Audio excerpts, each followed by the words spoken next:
Hello, मैं विकास sir आप सभी का वेलकम करता हूँ। फिजिक्स में हम लोग 25 ऑब्जेक्टिव का डोज हर रोज पढ़ रहे हैं। तो आज हम लोग फिजिक्स में ऑब्जेक्टिव क्वेश्चन का वीडियो नंबर 12 पढ़ेंगे। अभी तक हम लोग वीडियो नंबर 11 तक पढ़ चुके हैं। आज के वीडियो में भी हम लोग 25 ऑब्जेक्टिव क्वेश्चन पढ़ेंगे। तो यहाँ पे स्टार्ट करते हैं इसको। तो आज का हमारा 25 क्वेश्चन में जो सबसे पहला क्वेश्चन है वो आपको स्क्रीन पे दिख रहा है। बनाते हैं इसको। तो सबसे पहला क्वेश्चन है, प्रकाश का विचलन नहीं होता है जब। तो यहाँ पे हमारे पास ऑप्शन है, समतल दर्पण के लंबवत परावर्तन होता है, समतल दर्पण से झुका हुआ परावर्तन होता है, प्रिज्म से निकलता है, आयताकार पट्टी की समांतर सतहों पर अपवर्तित होकर निकलने पे। कह रहा है प्रकाश का विचलन नहीं होता है, मतलब किस कंडीशन में प्रकाश का विचलन नहीं होगा। तो कांच के आयताकार स्लैब से प्रकाश के अपवर्तन का घटना पढ़े हैं। तो यहाँ पे हमारा जो आंसर हो जाएगा, आयताकार पट्टी की समानांतर सतहों पर अपवर्तित होकर निकलने पर। तो पहला का आंसर क्या आ जाएगा, डी नंबर हो जाएगा। नेक्स्ट हम लोग सेकेंड नंबर क्वेश्चन को देखते हैं। सेकेंड नंबर में बोला जा रहा है, सामान्य समायोजन में खगोलीय दूरदर्शी की लंबाई होती है। तो सामान्य समायोजन में खगोलीय दूरदर्शी की लंबाई जो हो जाएगा वो हमारा अभिदृश्यक के फोकस दूरी और नेत्रिका के फोकस दूरी का योग, ये बात पढ़े हुए हैं। तो यहाँ पे FO प्लस में FE। तो हमारा दूसरा जो क्वेश्चन है इसका आंसर हो जाएगा डी नंबर। दूसरा का क्या हो गया, डी नंबर हो गया। अब हम लोग चलते नेक्स्ट क्वेश्चन हमारा है थर्ड नंबर। थर्ड में क्या बोला जा रहा है, थर्ड नंबर क्वेश्चन में बोला जा रहा है, दो लेंस की क्षमता -15 डायोप्टर एवं +5 डायोप्टर है, संयुक्त करने पर संयोजन की फोकस दूरी क्या होगा। तो दोनों का क्षमता दिया गया है। पहला लेंस का जो क्षमता है, तो यहां से हम लोग पहला फोकस दूरी निकाल लेते हैं। पहला फोकस दूरी निकाल लेते हैं। तो पहला फोकस दूरी हमारा क्या हो जाएगा, 1/P1। या ऐसा भी हम लोग कर सकते हैं, संयुक्त लेंस का हम लोग क्षमता निकाल लेते हैं। तो संयुक्त लेंस का क्षमता क्या हो जाएगा, P1 प्लस में P2। इसके बाद हम लोग संयुक्त लेंस का फोकस दूरी निकाल लेंगे, ये भी आसान है। तो देखिए पहला क्षमता कितना, -15, दूसरा 5 है। तो यहाँ पे -15 + 5, तो हमारा कितना आ जाएगा, -10 डायोप्टर। अब हम लोग निकाल लेते हैं F इक्विवेलेंट बराबर 1/P इक्विवेलेंट निकल जाएगा। तो यहां से 1/P इक्विवेलेंट कितना है, 1/P इक्विवेलेंट यहाँ पे -10 है, -10 रख दिए। और डायोप्टर जो होता है हमारा मीटर इनवर्स में होता है, तो इसको सेंटीमीटर में कन्वर्ट करना है, तो 100 से गुना कर देंगे। तो यहाँ पे -10 सेंटीमीटर हमारा आंसर हो गया। तो जो तीसरा है उसमें देखते हैं -10 सेंटीमीटर। तो तीसरा जो क्वेश्चन, इसका आंसर क्या हो जाएगा, बी नंबर। तीसरा का क्या हो गया, बी नंबर हो गया। अब हम लोग नेक्स्ट क्वेश्चन पे चल रहे हैं, चौथा नंबर।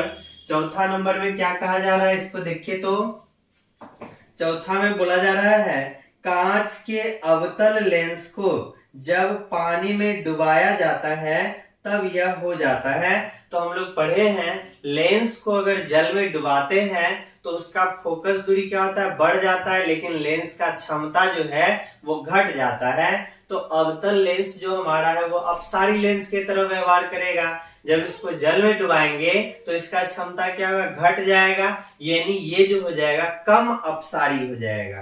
तो हमारा आंसर कौन सा हो जाएगा, सी नंबर। चौथा का क्या हो गया, सी नंबर हो गया। नेक्स्ट हम लोग 5 नंबर पे चल रहे हैं। 5 में बोला जा रहा है, जब प्रकाश कांच में प्रवेश करता है तो इसका तरंग दैर्ध्य यहाँ पे घटता है, बढ़ता है, अपरिवर्तित रहता है, आंकड़े अपूर्ण है। तो यहाँ पे क्वेश्चन देखिए, बोला जा रहा है जब प्रकाश कांच में प्रवेश करता है। यदि क्वेश्चन में रहता जब प्रकाश हवा से कांच में प्रवेश करता तो इसका तरंग दैर्ध्य घट जाता, लेकिन यहाँ पे क्वेश्चन में डायरेक्ट बोला जा रहा है जब प्रकाश जो है कांच में प्रवेश करता है, ये है कांच में प्रवेश करता है, तो किस माध्यम से कांच में प्रवेश कर रहा है यहाँ पे ये नहीं दिया हुआ है, यानी यहाँ पे जो है आंकड़ा अपूर्ण है, आंकड़ा क्या अधूरा है, तो इस कारण से हमारा आंसर क्या हो जाएगा डी नंबर। पांचवा का क्या हो गया डी नंबर। अब हम लोग चलते हैं नेक्स्ट छठा नंबर।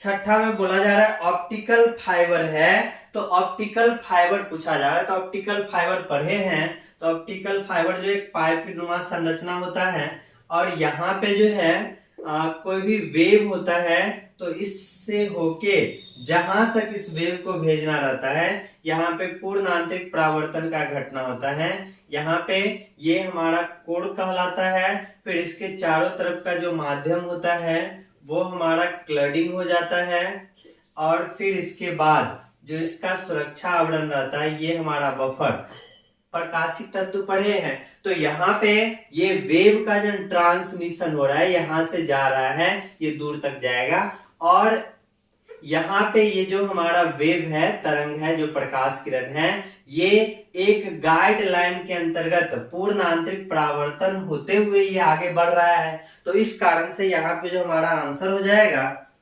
एक ट्रांसमिशन लाइन है और एक वेव गाइड, यानी दोनों, तो हमारा आंसर जो हो जाएगा इसका सी नंबर हो जाएगा। छठा का क्या हो गया सी। अब नेक्स्ट क्वेश्चन हमारा है 7 नंबर। 7 में क्या बोला जा रहा है, एक द्विउत्तल लेंस की वक्रता त्रिज्या 10 सेंटीमीटर और 15 सेंटीमीटर है और इसका जो है ना अपवर्तनांक 1.5 है, तो फोकस दूरी पूछ रहा है, यहाँ वक्रता त्रिज्या 10 और 15 दिया हुआ है, तो यहाँ पे देखिए इस तरह का क्वेश्चन बनाए भी हैं, 10 सेंटीमीटर हो गया और वक्रता त्रिज्या है 10 सेंटीमीटर है, फिर यहाँ पे R2 ये हमारा कितना हो जाएगा 15 सेंटीमीटर है, तो दूसरे को हम लोग -15 कर दिए, अपवर्तनांक जो हो गया 1.5 है। फोकस निकालना है तो फॉर्मूला पढ़े हैं 1/f μ-1 इंटू 1/r1 - 1/r2। अब यहाँ पे देखिए इस फॉर्मूला से आगे बढ़ाते हैं, 1/f हो गया, म्यू का मान 1.5 -1 है, 1/10 है, फिर -1/15 है, तो यहाँ पे f का मान हम लोग को निकालना है, घटाने पे कितना जाएगा 0.5 आ गया, फिर यहाँ पे माइनस माइनस प्लस हो जाएगा, जब एलसीएम लेंगे तो यहाँ पे हमारे पास 30 आ जाएगा, 3 हो जाएगा, प्लस में 2 हो जाएगा, तो 1/f जो हो जाएगा 0.5 गुना 5/30 हो गया, तो 5 से ये हमारा कट जाएगा 6 बार में। अब यहाँ पे f चाहिए, तो यहाँ पे पलट देते हैं, 6 ऊपर चला जाएगा, 0.5 नीचे आ गया, यहाँ से दशमलव हटा के 0 दिए, 5 से कितना बार में 12 बार में, तो हमारा 12 सेंटीमीटर आंसर हो जाएगा। देखते हैं कौन सा ऑप्शन है 7वां का, 12 सेंटीमीटर, तो ऑप्शन ए है, तो 7वां का क्या आंसर आ जाएगा ए नंबर। फिर हम लोग बढ़ते हैं नेक्स्ट क्वेश्चन। नेक्स्ट हमारा है 8 नंबर। 8 में क्या कह रहे हैं, 8 नंबर क्वेश्चन में बोला जा रहा है एक लेंस की हवा में फोकस दूरी 20 सेंटीमीटर है, 1.5 अपवर्तनांक वाले माध्यम में उस लेंस का फोकस दूरी होगा जिसका अपवर्तनांक 1.5 है। मतलब यहाँ पे क्वेश्चन जो है बोला जा रहा है 1.5 जो हमारा लेंस है, लेंस का अपवर्तनांक जो है ये हमारा 1.5 है, और जिस माध्यम में डालना है लेंस को उस माध्यम का भी अपवर्तनांक जो है 1.5 है। तो यहाँ पे हम लोग पढ़ चुके हैं, ये बात जान रहे हैं कि अगर हमारे पास कोई भी लेंस है, इस लेंस को अगर हम लोग जितना अपवर्तनांक लेंस का है उतना ही अपवर्तनांक इस चारों तरफ के माध्यम का है, तब यहाँ से कोई भी प्रकाश किरण बिना विचलन के आगे बढ़ जाएगा। लेंस का अपवर्तनांक और माध्यम का अपवर्तनांक दोनों का अपवर्तनांक एक जैसा है तो यहाँ पे प्रकाश किरण जो है विचलन नहीं होगा, ये प्रकाश किरण जो है एकदम सीधा निकल जाएगा। यानी जब लेंस का अपवर्तनांक और माध्यम का अपवर्तनांक बराबर हो, इक्वल हो, तो उस समय फोकस दूरी हमारा अनंत हो जाता है। फोकस क्या हो जाएगा? अनंत हो जाएगा।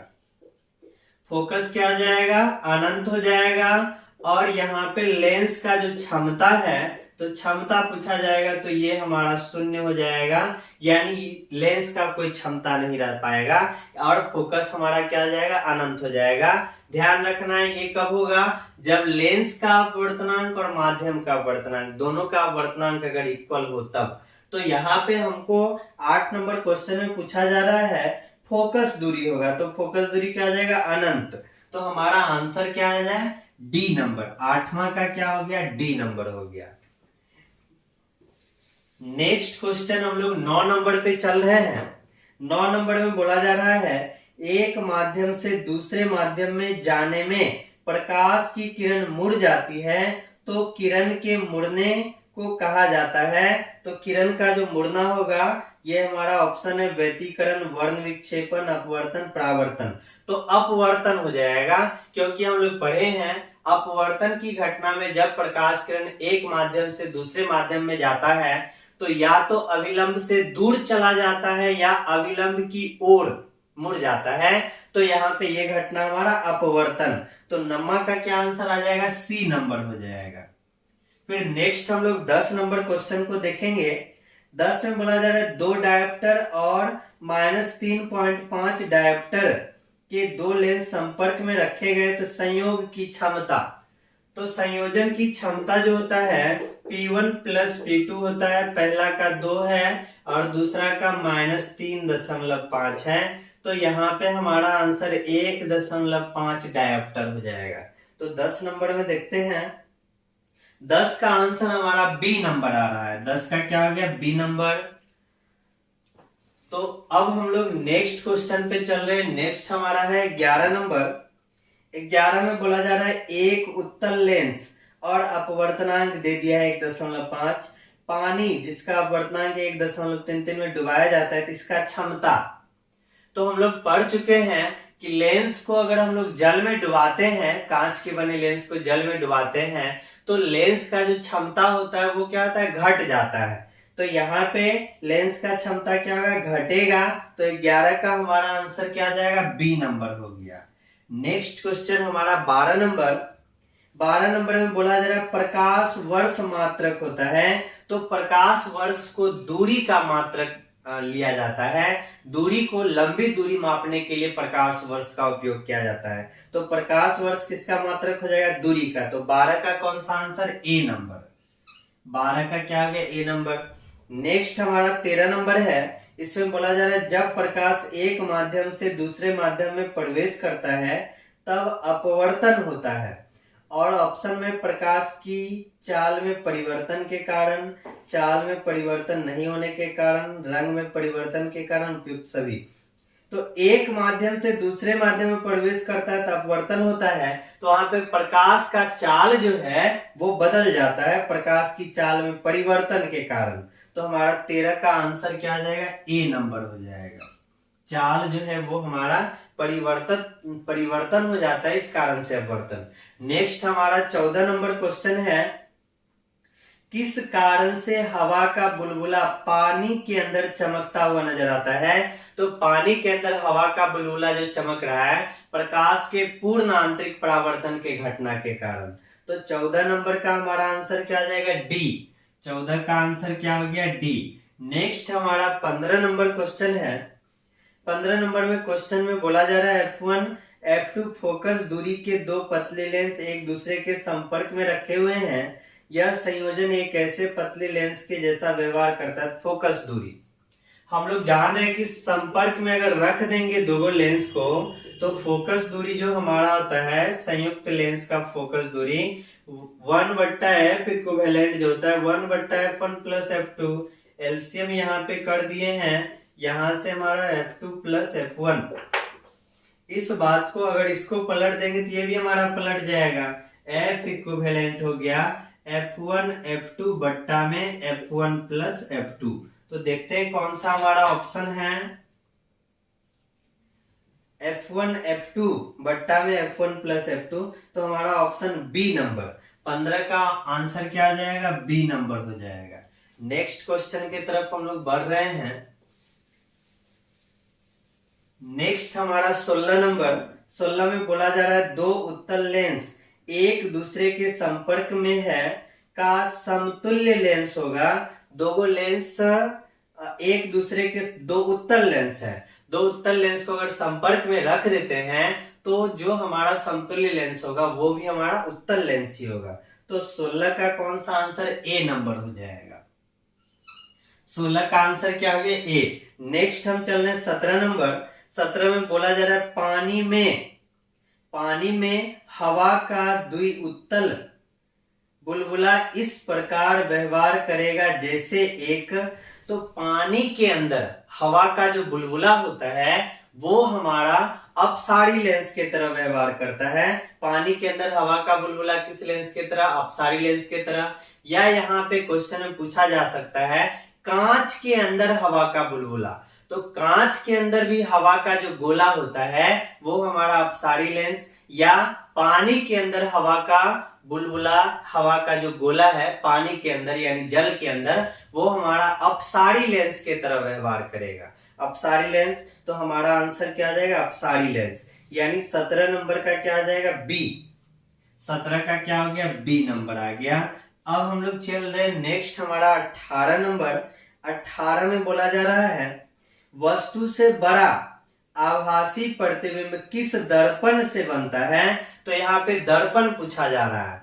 तो वस्तु से बड़ा और आभासी जो प्रतिबिंब है वो हमारा अवतल दर्पण में बनेगा। जब हमारा वस्तु कहाँ पे रखेंगे, फोकस और ध्रुव के बीच रख देते हैं तो वो हमारा काल्पनिक और वस्तु से क्या होता है, बड़ा होता है। तो बड़ा आभासी प्रतिबिंब अवतल दर्पण से, तो हमारा 18 का क्या आ जाएगा, बी नंबर हो जाएगा। नेक्स्ट हमारा 19 नंबर है। 19 में बोला जा रहा है वस्तु से बड़ा आभासी प्रतिबिंब किस लेंस से बनता है। अब यहाँ पे लेंस, तो जैसा अवतल दर्पण काम करता है प्रतिबिंब बनाते समय, तो यहाँ पे लेंस में जो है हमारा उत्तल लेंस हो जाएगा। उत्तल लेंस के द्वारा हम लोग आभासी प्रतिबिंब बनेगा और वो प्रतिबिंब आभासी जो है वस्तु से क्या होगा, बड़ा होगा। तो हमारा उत्तल लेंस हो जाएगा। तो 19 का क्या आ जाएगा, ए नंबर।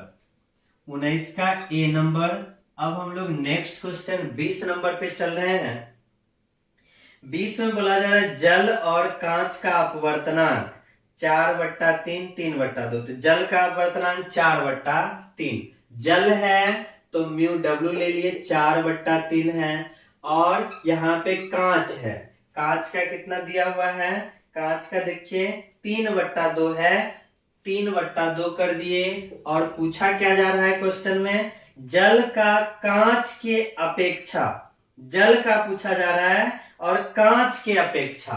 तो कांच के अपेक्षा जल का पूछा जा रहा है, तो यहाँ पे जी म्यू डब्ल्यू, कांच के अपेक्षा जल का अपवर्तनांक।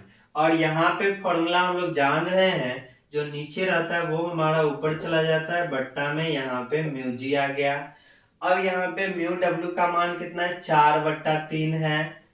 म्यू डब्ल्यू का मान 4/3, म्यू जी का मान हमारा 3/2 हो गया। यहाँ से अगर हम लोग करेंगे 2 हमारा ऊपर चला जाएगा और ये 3 हमारा नीचे आ जाएगा। तो 8/9 हमारा आंसर आ गया।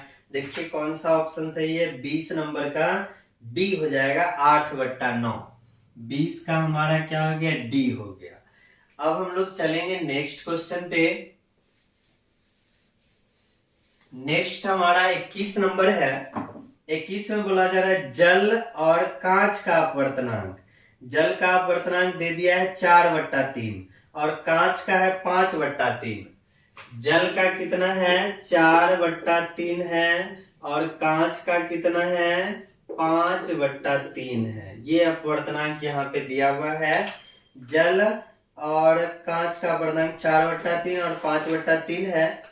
एक प्रकाश की किरण कांच से पानी में जा रहा है, तो क्रांतिक कोण कांच से पानी में जा रहा है, तो यहाँ पे डब्ल्यू म्यू जी हम लोग जान रहे हैं कि यहाँ पे कितना जाएगा, म्यू जी बट्टा में म्यू डब्ल्यू हो गया। अब इसके बाद यहाँ पे म्यू जी का मान कितना है, म्यू जी का मान हम देख रहे हैं यहाँ पे 5/3 है, और म्यू डब्ल्यू का जो मान है वो कितना है, 4/3 है। म्यू डब्ल्यू का मान कितना, 4/3। तो यहाँ से 3 हमारा ऊपर चला जाएगा, और ये 3 हमारा ऊपर चल गया, ये 3 हमारा नीचे आ जाएगा, तो 4 तिया 12 हो जाएगा, कटेगा। तो यहाँ पे या सिंपल रूप से देखिए, यहाँ तो कट ही जाएगा, 3 में 3 कट गया, तो हमारा कितना जाएगा, 5/4। 5/4 आ गया। हमको क्रांतिक कोण कह रहा है, तो क्रांतिक कोण का फॉर्मूला हम लोग पढ़े हैं, साइन थीटा सी बराबर 1/W म्यू जी। तो यहाँ पे साइन थीटा सी है, और यहाँ पे 1 है, डब्ल्यू म्यू जी का मान कितना निकला है, 5/4 निकला। तो यहाँ से थीटा सी पूछा जाएगा, तो साइन इनवर्स, ये 4 हमारा ऊपर चला जाएगा, और 5 हमारा क्या रह जाएगा नीचे। साइन इनवर्स 4/5, देखते हैं कौन सा ऑप्शन, साइन इनवर्स 4/5 यानी 21 का हमारा ए नंबर आंसर हो जाएगा। 21 का क्या हो गया, ए नंबर, साइन इनवर्स 4/5, 21 नंबर का क्या हो गया, ए साइन इनवर्स 4/5। नेक्स्ट क्वेश्चन की तरफ हम लोग चल रहे हैं। नेक्स्ट हमारा है 22 नंबर। 22 नंबर क्वेश्चन में बोला जा रहा है, एक संयुक्त सूक्ष्मदर्शी की नेत्रिका और अभिदृश्यक के बीच की अधिकतम दूरी होती है, तो अधिकतम दूरी नेत्रिका और अभिदृश्यक के फोकस दूरी के योग से अधिक। तो यहाँ पे संयुक्त सूक्ष्मदर्शी है, और संयुक्त सूक्ष्मदर्शी का नेत्रिका और अभिदृश्यक के बीच का अधिकतम दूरी होता है, तो अधिकतम दूरी क्या होगा, नेत्रिका और अभिदृश्यक के फोकस दूरी के योग से अधिक। तो हमारा आंसर क्या हो जाएगा, ए नंबर। 22 का क्या हो गया, ए। नेक्स्ट हमारा 23 नंबर है। 23 में बोला जा रहा है, एक दूरदर्शक के अभिदृश्यक की फोकस दूरी 60 है, अभिदृश्यक का फोकस दूरी मतलब FO का मान कितना दिया है, 60 है। FO का मान 60 सेंटीमीटर है। इसके बाद बोला जा रहा है 20 गुना आवर्धन प्राप्त करने के लिए नेत्रिका का फोकस दूरी, M का मान 20 है, FE निकालना है। तो यहां से हम लोग जान रहे हैं M बराबर FO बट्टा में FE। तो M का मान जो है 20 है, और FO का मान 60 है, यहाँ से FE, तो FE बराबर 60/20, यानी हमारा आंसर क्या हो गया, 3 सेंटीमीटर। तो 23 नंबर का देखिए कौन सा ऑप्शन है, 3 सेंटीमीटर, यानी बी नंबर आंसर। 23 का क्या हो जाएगा, बी। अब हम लोग नेक्स्ट क्वेश्चन पे चलेंगे। नेक्स्ट क्वेश्चन हमारा है 24 नंबर। 24 में क्या बोला जा रहा है, निकट दृष्टि दोष से युक्त एक मनुष्य एक ऐसे लेंस का व्यवहार करता है जिसकी क्षमता कितना है, -2 डायोप्टर। मतलब क्षमता यहाँ पे लेंस का कितना दे दिया, -2 डायोप्टर।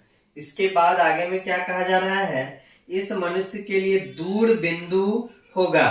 तो दूर बिंदु हम लोग को पूछा जा रहा है, तो यहाँ पे u हमारा कितना आ गया, इनफिनाइट, और दूर बिंदु हम लोग भी निकाल लेते हैं। तो भी निकालने के लिए सबसे पहले यहाँ से हमको फोकस दूरी निकालना पड़ेगा। तो f बराबर हम लोग को पता है 1/p, तो 1/-2 है, और यहाँ पे डायोप्टर जो होता है मीटर इनवर्स 1 में होता है, सेंटीमीटर में बदलना है, तो 100 यहाँ पे लिख दिए, 50 हो गया। तो -50 सेंटीमीटर हमारा फोकस हो गया। अब लेंस फॉर्मूला लगा देते हैं, 1/v - 1/u बराबर 1/f। तो 1/v है, -1/u का मान कितना है, इनफिनाइट है, और फोकस जो है वो कितना निकला, -50। तो यहाँ पे 1/v बराबर हमको पता चल गया भी बराबर हम लोग को पता चल गया -50 सेंटीमीटर। तो हमारा आंसर कितना आ जाएगा? 50 सेंटीमीटर। देखते हैं कौन सा ऑप्शन, 24 नंबर। 24 नंबर जो है इसका आंसर हो गया 50 सेंटीमीटर। कौन सा नंबर? B number. 24 का क्या हो गया? बी नंबर हो गया। 24 का बी हो गया। अब हम लोग चलेंगे नेक्स्ट क्वेश्चन। नेक्स्ट हमारा है 25 नंबर। 25 में क्या बोला जा रहा है? 25 नंबर है खगोलीय दूरदर्शक में अंतिम प्रतिबिंब। तो खगोलीय दूरदर्शक में अंतिम प्रतिबिंब काल्पनिक और उल्टा होता है। तो कौन सा ऑप्शन है? 25 का सी नंबर। तो 25 का हमारा क्या हो गया? सी। तो आज का हम लोग 25 ऑब्जेक्टिव क्वेश्चन पूरा कर लिए हैं। फिर मिलते हैं नेक्स्ट वीडियो में नेक्स्ट 25 क्वेश्चन के साथ। तब तक के लिए धन्यवाद।